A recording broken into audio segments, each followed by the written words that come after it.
ലൈംഗിക ആരോപണ പരാതിയില്ല രാഹുൽ മാങ്കൂട്ടത്തിൽ MLA-ക്കെതിരായ കേസിൽ ക്രൈംബ്രാഞ്ച് ഇന്ന് മൊഴി രേഖപ്പെടുത്തൽ നടപടികളിലേക്ക് കടന്നേക്കും. അനുഭവങ്ങൾ തുറന്നു പറഞ്ഞ റിനി ആൻഡ് ജോർജ്, അവന്തിക, ഹണി ഭാസ്കരൻ എന്നിവരുടെ മൊഴി ആദ്യഘട്ടത്തിലെടുക്കും. അന്വേഷണ ഉദ്യോഗസ്ഥനായ ക്രൈംബ്രാഞ്ച് ഡിവൈഎസ്പി ബിനുകുമാർ ഇന്നലെ പരാതിയുടെ വിവരങ്ങൾ ശേഖരിച്ചിരുന്നു. തിരുവനന്തപുരത്ത് നിന്ന് സലീം മാലിക് ഇപ്പോൾ വിവരങ്ങളുമായി ചേരുന്നുണ്ട്. സലീം, ഈ ക്രൈംബ്രാഞ്ച് മൊഴിയെടുപ്പിലേക്ക് കടക്കുകയാണല്ലോ, എന്തൊക്കെയാണ് വിവരങ്ങൾ? Unmesh, Smitha, good morning.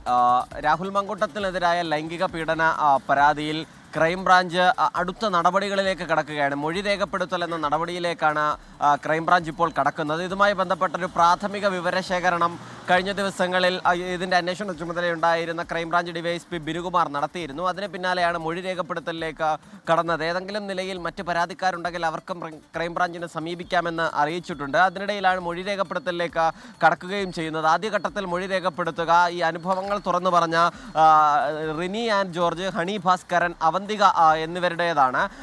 ഇതിൽ നിന്ന് തന്നെ ആർക്കെങ്കിലും രേഖാമൂലം പരാതി ഉണ്ടെങ്കിൽ അത് എഴുതി വാങ്ങുകയും ചെയ്യും. അപ്പോഴും ഇപ്പോൾ ക്രൈംബ്രാഞ്ച് നേരിടുന്ന ഏറ്റവും പ്രധാനപ്പെട്ട വെല്ലുവിളി നിലവിൽ ആരും പരാതിക്കാരായി എത്തിയിട്ടില്ല എന്നുള്ളതാണ്.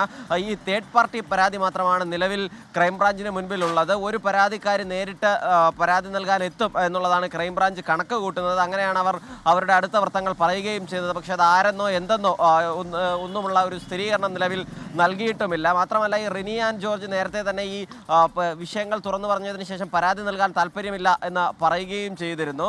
ഇനി അഥവാ റിനി ആൻഡ് ജോർജിനെ പരാതിക്കാരിയാക്കിയാൽ തന്നെ ഇതിൽ ഈ അശ്ലീല സന്ദേശം അയച്ചു എന്നതുൾപ്പെടെയുള്ള കാര്യങ്ങൾ ആ നിലയിൽ കോടതിയിൽ നിലനിൽക്കുമോ എന്നുള്ളതും ക്രൈംബ്രാഞ്ച് പരിശോധിക്കുന്നുണ്ട്. അവന്തികയുടെ വിഷയത്തിലും സമാനമായ പ്രശ്നം ക്രൈംബ്രാഞ്ച് നേരിടുന്നുണ്ട്. കാരണം അതുമായി ബന്ധപ്പെട്ട് ചില ഓഡിയോ സന്ദേശങ്ങൾ രാഹുൽ മാങ്കൂട്ടത്തിൽ തന്നെ പുറത്തുവിടുകയും ചെയ്ത സാഹചര്യത്തിൽ അതും ഒരു കേസ് എന്ന നിലയിൽ നിൽക്കുമോ എന്ന ക്രൈംബ്രാഞ്ചിന് ആശങ്കയുണ്ട്.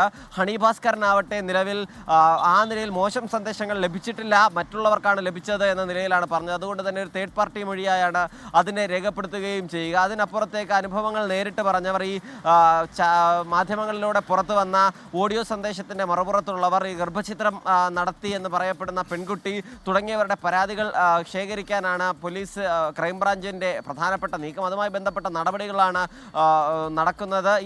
ഇവരുമായിട്ടൊക്കെ സംസാരിക്കാനുള്ള ശ്രമമാണ് ഇപ്പോൾ ക്രൈംബ്രാഞ്ച് നടത്തുകയും ചെയ്യുന്നത്. അതിന് പിന്നാലെ ആരെങ്കിലും പരാതിക്കാരികൾ, നിലവിലുള്ള ഇരകളിൽ ആരെങ്കിലും ഔദ്യോഗികമായി പരാതി നൽകുമോ എന്നുള്ളത് മാത്രമാണ് നിലവിൽ നോക്കുന്നത്. എന്തായാലും ഈ അന്വേഷണത്തിനായി ഒരു വലിയ ടീമിനെ പ്രഖ്യാപിക്കാനാണ് നീക്കം. 2 ദിവസത്തിനകം തന്നെ ആ മുഴുവൻ ടീമിനെയും പ്രഖ്യാപിക്കും. അതിനുശേഷം വിശാലമായ ഒരു അന്വേഷണത്തിലേക്ക് കടക്കാം എന്നുള്ളതാണ് ക്രൈംബ്രാഞ്ച് കണക്ക് കൂട്ടുന്നത്. ഉന്മേഷ്, സ്മിത. സലീം മാലിക്കാണ് ഈ വാർത്തയുടെ കൂടുതൽ വിശദാംശങ്ങളുമായി നമുക്കൊപ്പം ചേർന്നത്. ലോകത്തെവിടെയായാലും ഏത് സമയത്തും 24 വാർത്തകളും ഓഗ്മെന്റഡ് റിയാലിറ്റി പാക്കേജുകളും എക്സ്പ്ലെയിനറുകളും വിശദമായി കാണാൻ ഞങ്ങളുടെ യൂട്യൂബ് ചാനൽ നിങ്ങൾക്ക് സബ്സ്ക്രൈബ് ചെയ്യാം.